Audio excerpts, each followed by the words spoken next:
Hey guys, how's it going? This is the Bald Metal Nerd coming at you with another one. And this one was basically inspired, obviously, by me picking up this device today. I saw this at the flea market a few weeks ago, or something there, and I had a very irrational desire to own this. I didn't have really much money at the time, so I didn't buy it. I held off, and I went back, and I saw this. I don't think it's the exact same unit. I just think it's a very similar unit, because there were a whole bunch of extremely similar models to these back in the 90s. This one in particular is a Sony CFD-440. I don't think I had this exact model, but I had one extremely similar to this. In fact, about half the kids I knew back then, yeah, believe it or not, I was once a kid, they had them too. My wife had one. So when I saw this thing at the flea market in the really good condition that it's in, I couldn't resist. Now, I did pay a bit for it. I paid $40, which is not an insignificant amount of money. That's not what I would call cheap. But everything is in perfect working order on this unit. The cassette works, radio, CD, the whole 9 yards. So the reason that this boombox is kind of a big deal to me is whichever model I had. Again, it looked pretty much just like this. It certainly had the same speakers, mega bass, at least Sony's name brand for bass boost, and it had the same exact equalizer on it. I'm pretty sure that Sony had a huge range of boomboxes that had basically all of the same guts with very slightly different feature sets. So anyway, let's go ahead and talk about this. Yeah, like I said, the reason it's so important to me, or I really wanted to get this was the first device that I ever owned personally that had a CD player on it. Yeah, there was a CD player in my house before I got this, but it was my parents'. It wasn't mine. So this was the first device I ever owned, as a kid. Well, more accurately, teenager. They had a CD player in it, and as soon as I got this, whatever the hell it actually was, that's when I started collecting CDs. Pretty enthusiastically. So. Yeah, let's go ahead and we'll go over the unit, talk about it, all that fun stuff. Obviously, we're just kind of looking at the front view here. It's not a whole lot really to say about it. Let me lift the camera up so you can see the carrying handle right there. Now, one thing that is a little bit different about this boombox versus some other boomboxes, I'm going to turn it around and show you guys here. And all of the Sonys in this range kind of had the same feature. Tons of them had this. They had basically detachable speakers. So you can remove both speakers and yeah, they'll both come off. Let me go ahead and just take one off and show you guys. You just unlock and lift up real easy. And then, yeah, here's the speaker up close. Nothing too thrilling. Obviously, it's just the back, It's a speaker. Now, the way it latches on is you see that side indentations there, and this little lever. It'll allow it to attach and detach from the main unit. So let me go ahead and show you the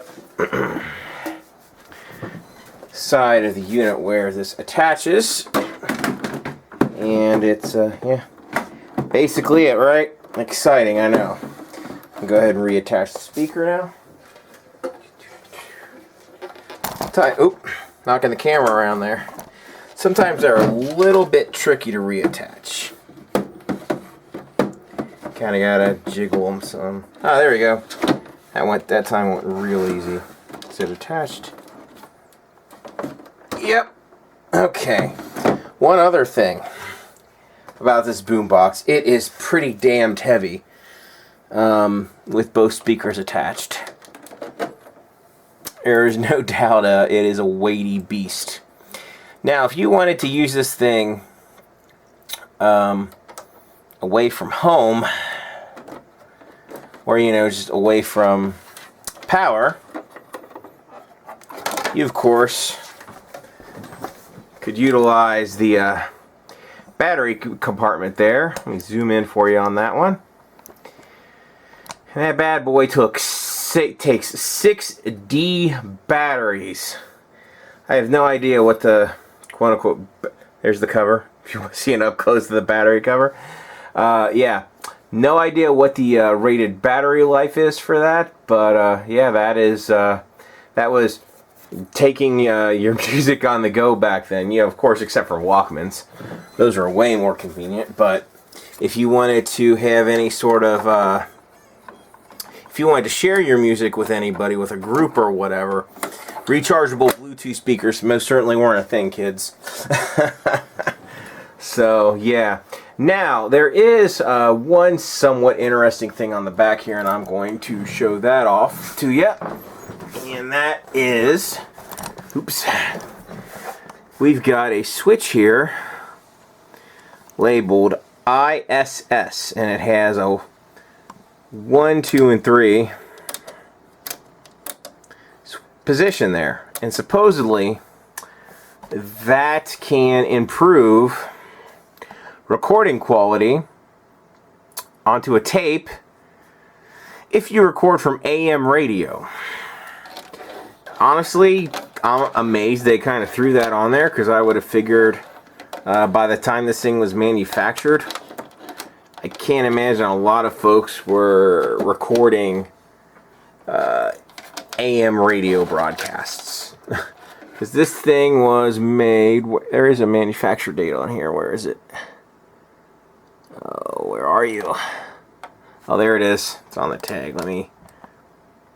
Okay, see? March of 1993. And that sounds about right. I would have been, how old would I have been in 93? 14, 15, somewhere in that range. So, yeah, that would have been, that sounds about right. That's about when I started collecting CDs, about 93, I think. And, yeah, that sounds absolutely right.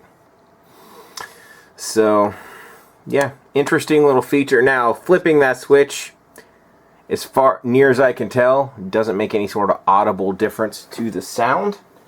I'm going to go ahead and plug this thing into power here. And if you're curious, this is the power cord. Pretty thrilling, right? Just plugs in there. I had it upside down.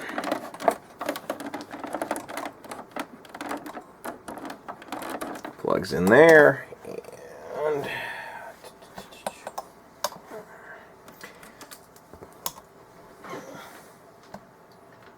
plugs in there. Okay. Now we got her plugged in, so let's go ahead and get this bad boy turned back around here. And set that down. Alright. Now, like every other YouTube person who does these sorts of videos, I guess we'll do a little bit of a demo. We'll start with the radio. Now, AM reception down here in the basement, not so good. Let's see what we can pick up on AM.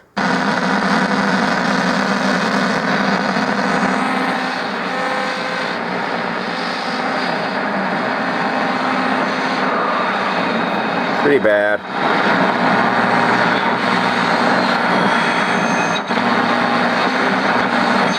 If anything.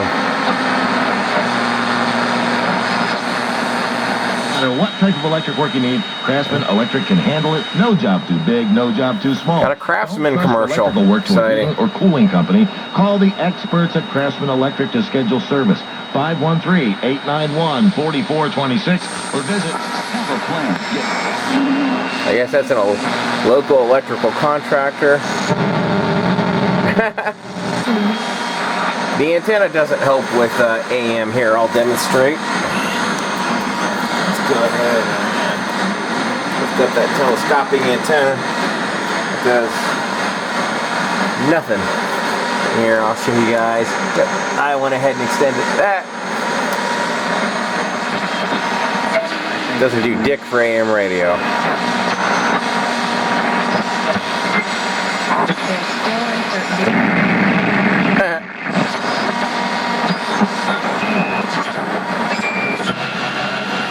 Is that music? Sort of. Don't know what the hell that is, but it's music.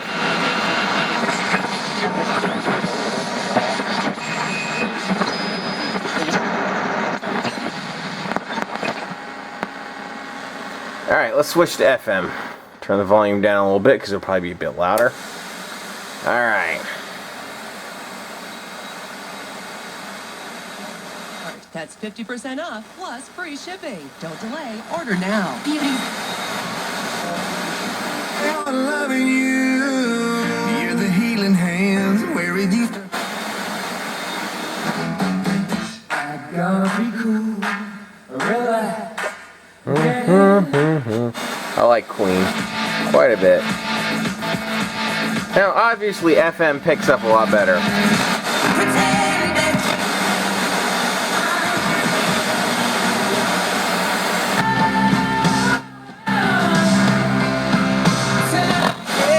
Un poquito más. And all before.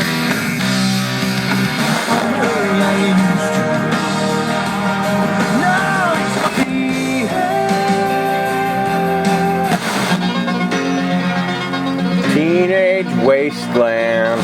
What he called its reckless and destabilizing missile. I'll trade the troubles without you. Alright. No, guys, I am not going to play a tape for you, but I will show you the tape deck if you're really curious. Boom. Alright.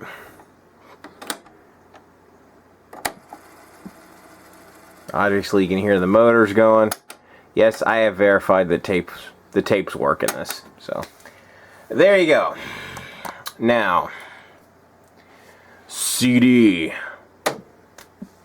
And I have a CDR in there, by the way. Because now, of course, it is time for an actual, what I would call a real audio demonstration. We're going to be doing a comparison, basically, between this boombox and my main stereo. So, let's go ahead, scoot back a little bit, and we're going to listen to this device first. So, oh, and before you guys start flaming me in the comments saying, oh, well, this is a shitty way to demonstrate audio, or you have bad choices, blah, blah, blah. Yeah, no shit. I'm recording this on a shitty camcorder microphone. Don't take this as serious audio advice. It's just for pure fucking fun. If you don't like it, don't watch it. For the rest of you who are somewhat curious as to, you know, what this camera can pick up for the sound, here we go.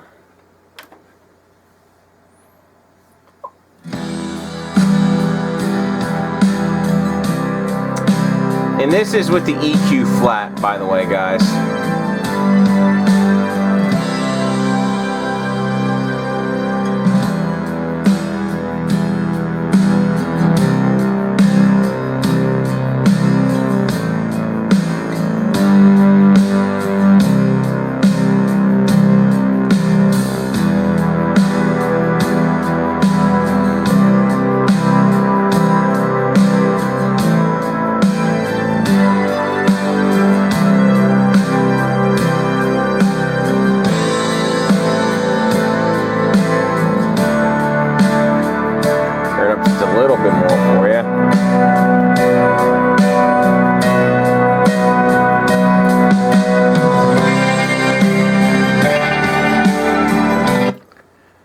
not bad for a cheap device. That's actually fairly decent sound quality.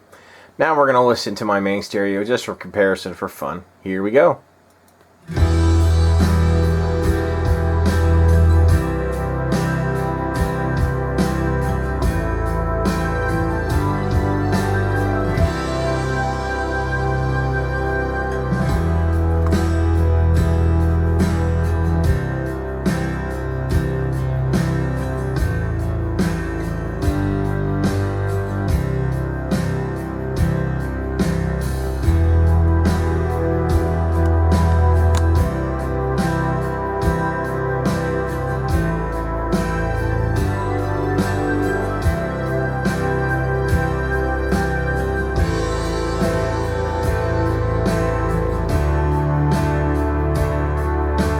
Alright, there's that one. Obviously, there's no real comparison between the two, but I just think it's still fun to do this. So anyway, we'll do the next track.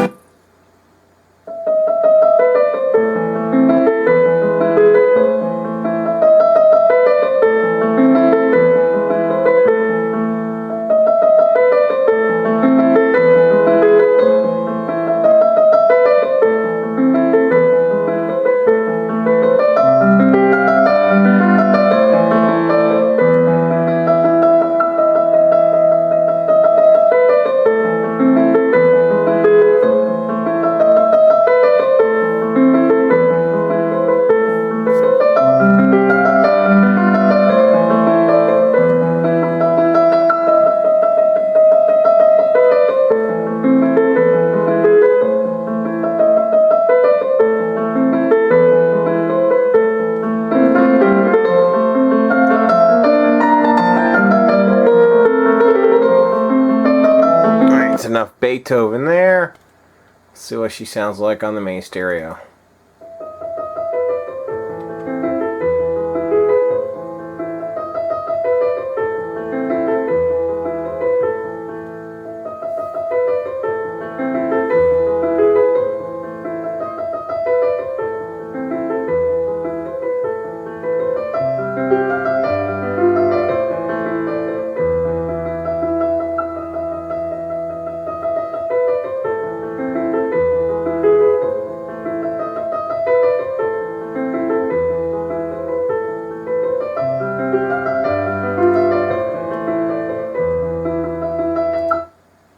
Alright, it's enough Beethoven on that one. Now, oop. Still knocking that damn camera around. Maybe I've had too much to drink. On to the next track here.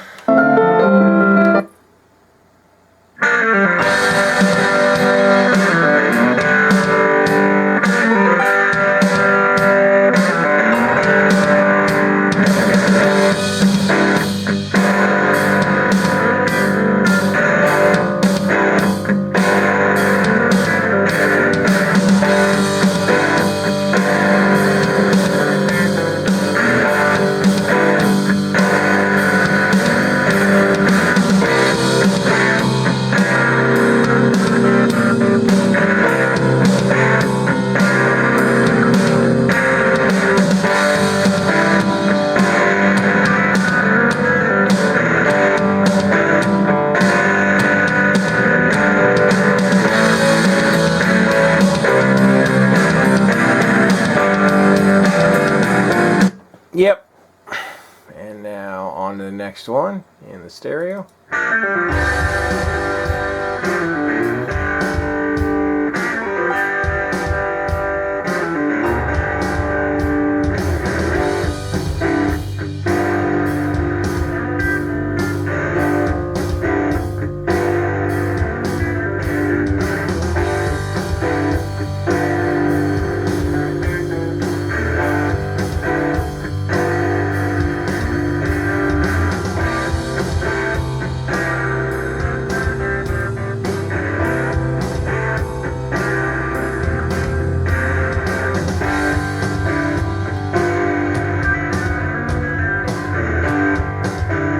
Alright, time for the next track.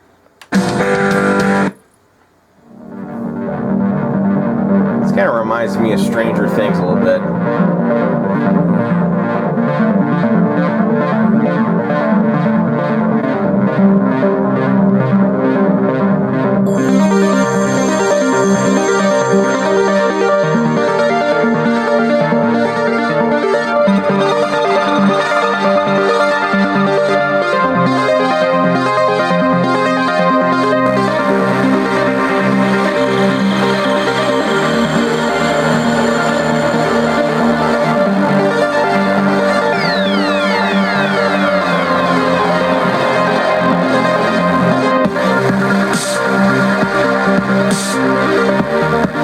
Let's see what Mega Bass does with this.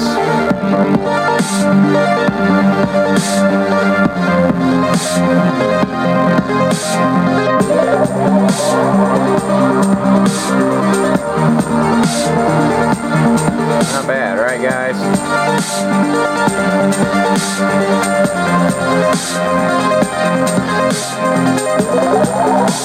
Alright, let's see what that sounds like on my stereo.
Alright, on to the next one.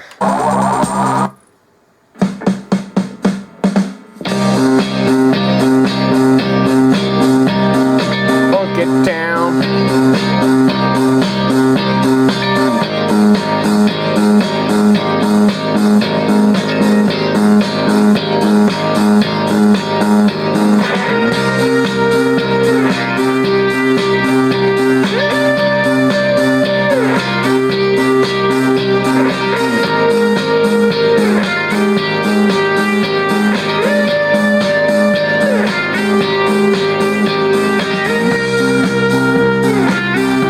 Alright, and on to this one.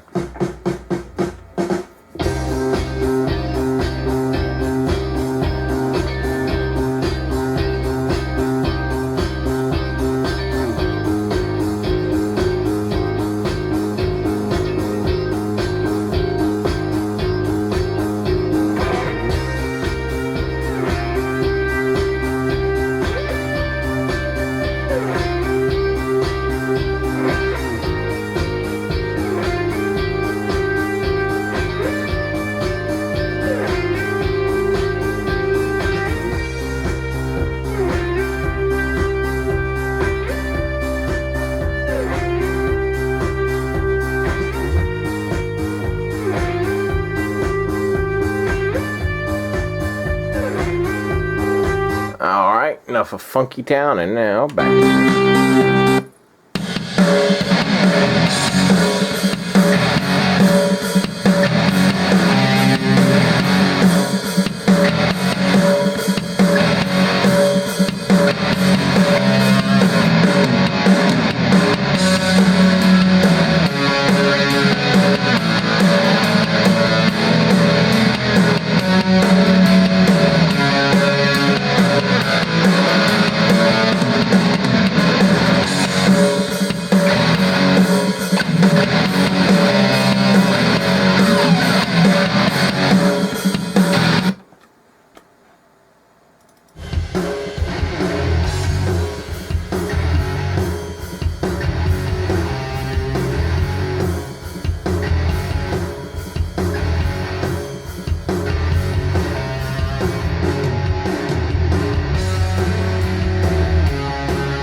Alright, that's enough of the quote-unquote straightforward sound comparisons. Obviously, this thing is not going to compare to a component stereo system. Not even close. But you know what? When I was 14, 15, however old I was when I got this thing, it sounded great to me, right? Especially the fact that it had removable speakers. I had this in my room back then, obviously, and I took immediate advantage of that, of the removable speakers, and I didn't have them always attached to the unit. I had them off to the sides, and I experimented with different speaker placements until I got the best sound. So I did, you know, minor kind of sound adjustments even back then. Of course, I played with the EQ to my heart's content, and I've messed with it a bit today as well. I'm going to go ahead and show off. I'm going to zoom in so you can really get a feel for what we got here. So obviously, I'm going to just go ahead and resume the music. I'll just go back to track 1. I'll turn it down a bit. Obviously, balance is pretty self-explanatory. That's all left channel, and that's all right channel. I mean, duh. Balance does the same thing no matter what. Now, according to the manual, the Mega Bass knob right here, it boosts or cuts heavy bass. It's the 100 kilohertz range, so let's see what it sounds like with and without Mega Bass. That's when it turned all the way up.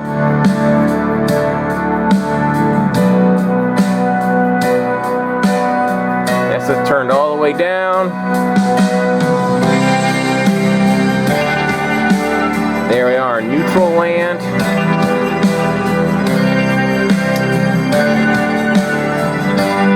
The next one is 1 kilohertz, which provides more presence for vocals.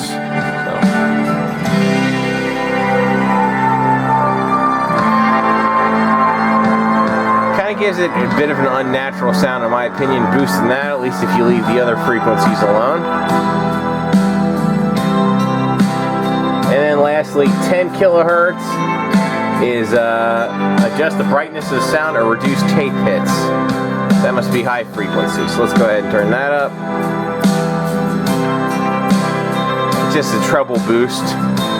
So really the way I think it sounds best is to have both bass and treble boosted to give it that nice V-shape equalization. Or you can kind of get a similar effect with just turning down mid, but honestly, I'm not going for accuracy on this thing, obviously.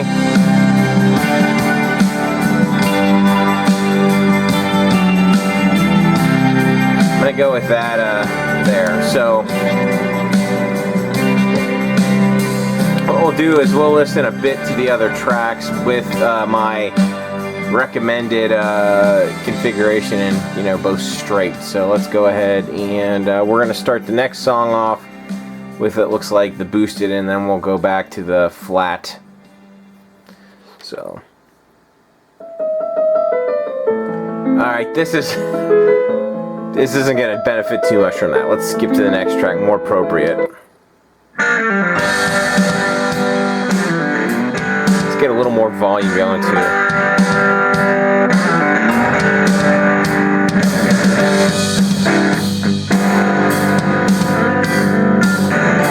Sounds nice and full-bodied.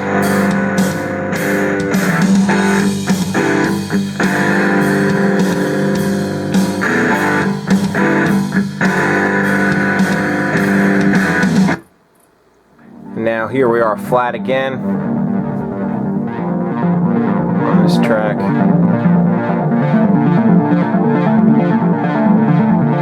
I'll skip ahead a little bit to the more interesting musical passage.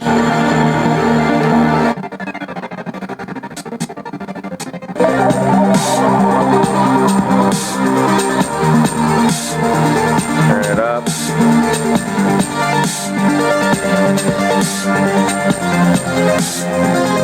I I'm not going to go through the rest of the tracks. I think for most forms of music, it just sounds better that way. I am going to go ahead and zoom in and show off a few more features of the CD player, and then this part of the video will be pretty much over. So let's go ahead and do that real quick. I'm going to zoom in. I'm going to resume the music, but I'll turn down the volume so I don't have to yell. So let's go ahead and do that.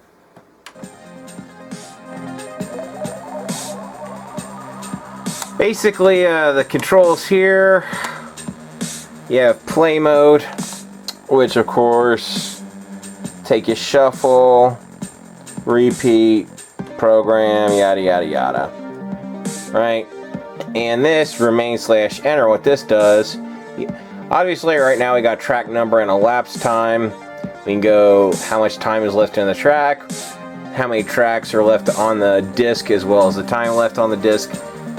Basically on this disc, the first 6 songs are from the YouTube library, and since I had to burn the CD, I just threw on, after the stuff from the YouTube library, I burned a whole bunch of period appropriate music onto this. Unfortunately, it's all copyrighted, so I can't play it for you, but I just played stuff that I thought would, you know, make sense to kind of go with the aesthetic of this stereo. And yeah, that pretty much does it for the demo part of this. So I'll be back with some final thoughts on this device, talk about it a little bit, all that fun stuff. See you guys in about a second. Alright guys, it's time for my final thoughts on the device, or why I bought it, or whatever.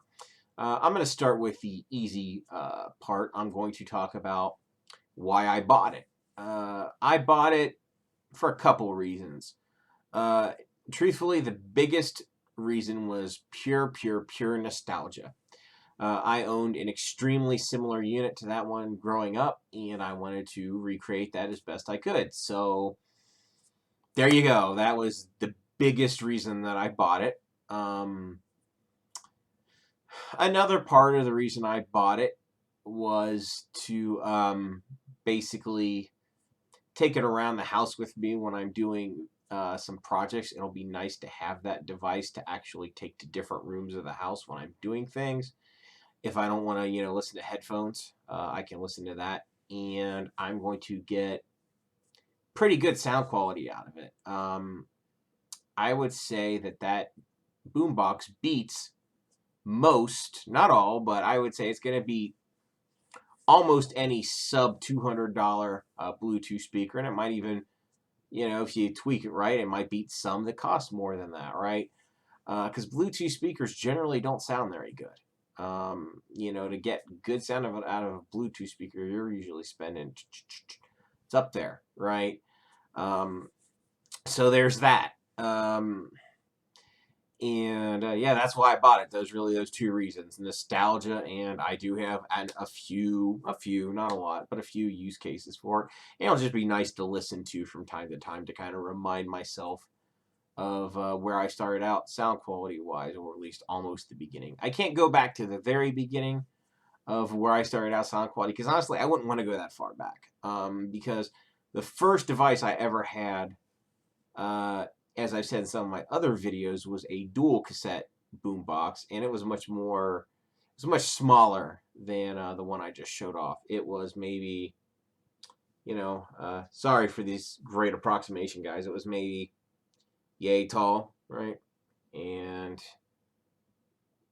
gotta stay on camera here. Yay long. You know the type, right? A lot of people of a certain age had those, and that was my first ever boombox, and it sounded fine, but obviously the speakers weren't very large because they just weren't on those types of boomboxes. It was a Sony Soundrite or something. I could not tell you the model number, and it was all right for me for just let's see. I started collecting music. I started in 1989. And then, you know, come 93, I, you know, did the upgrade. So I was okay with it for a few years, but Didn't take long for me to say, you know what, after I wanted to upgrade. So 89 to 93, I guess, roughly, is when I used that Sony Soundwriter boombox a lot. And then probably about 93 is when I got one of the devices, shown in this video. And that was a giant leap forward in audio fidelity, at least for me, for my own personal playback, because obviously the speaker's much larger on that device than on my first boombox, so the sound quality possible from that much higher. And of course, another big gigantic upgrade was going from cassette to CD, because the fidelity of CDs is much, much, much better than cassettes. So there you go.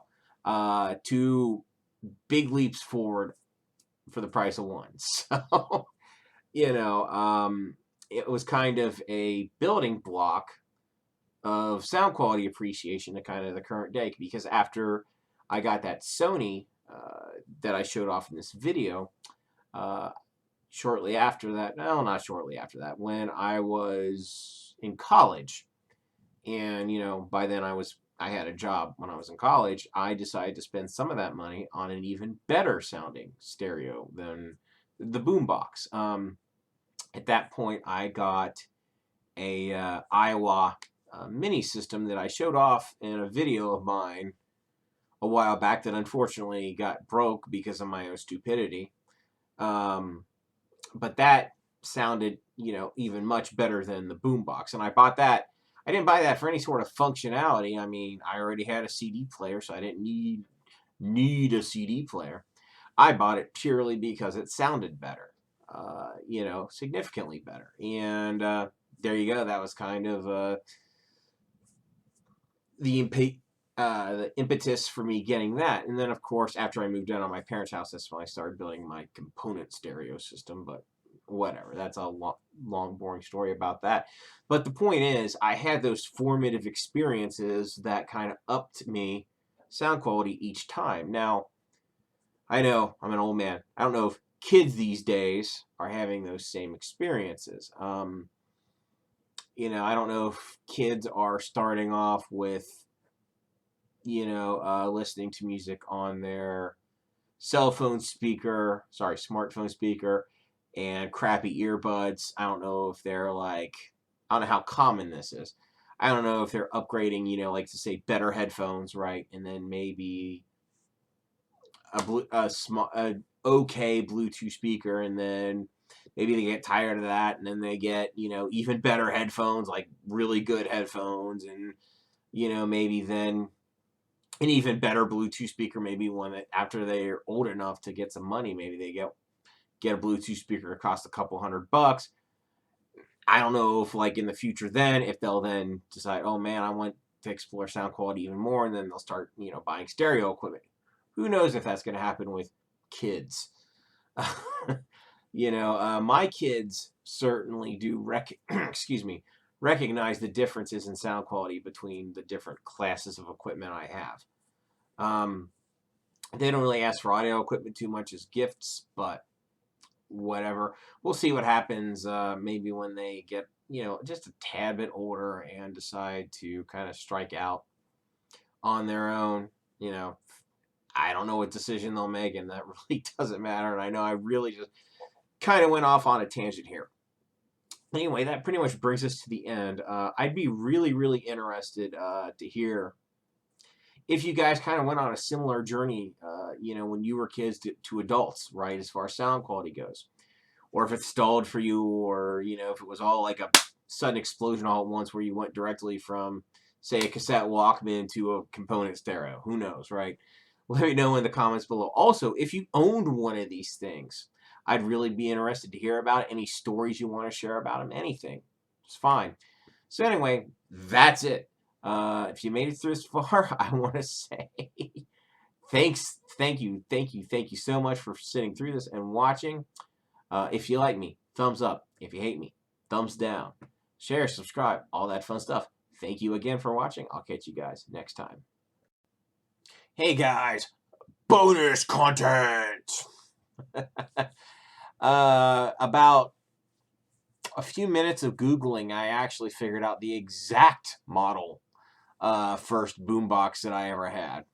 Internet's a wonderful thing. It was, hold on, I'm going to read this to you. It was a Sony Soundwriter. It was a CFS-W301.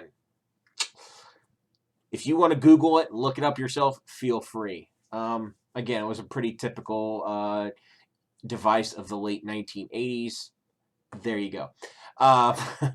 So anyway, another point that I kind of wanted to make about the boombox that I bought is you technically, now if you're watching the video, you might have seen a port on there labeled microphone in. You can technically use that as a line in, technically, but it sounds like absolute garbage if you do. It's not like, it's not designed to be a traditional line in, so it certainly does not sound as good as a traditional line in. Yes, you can use it that way, but I wouldn't recommend it. The sound quality is extremely poor if you do that. So in a way, that device, the Sony that I showed off in the video, is kind of a time capsule, as it were, since you can't. Well, you can hook an external device up to it, but it's not incredibly easy, and it's not a good result. We're not hooking. There's no Bluetooth on it, obviously, and we can't even hook a Bluetooth adapter up to it, nor can we even really output from a phone or a computer into it. So it really is a time capsule device. You're basically going to listen to CD, cassette, radio, and that's it. So it really is, kind of frozen in time. But honestly, the fact that it can play CDs, if you got a computer and a CD burner, you can burn whatever damn music you want, listen to it on it. And of course, if you have a large CD collection, obviously they're all gonna work. So anyway, that's the end. See ya.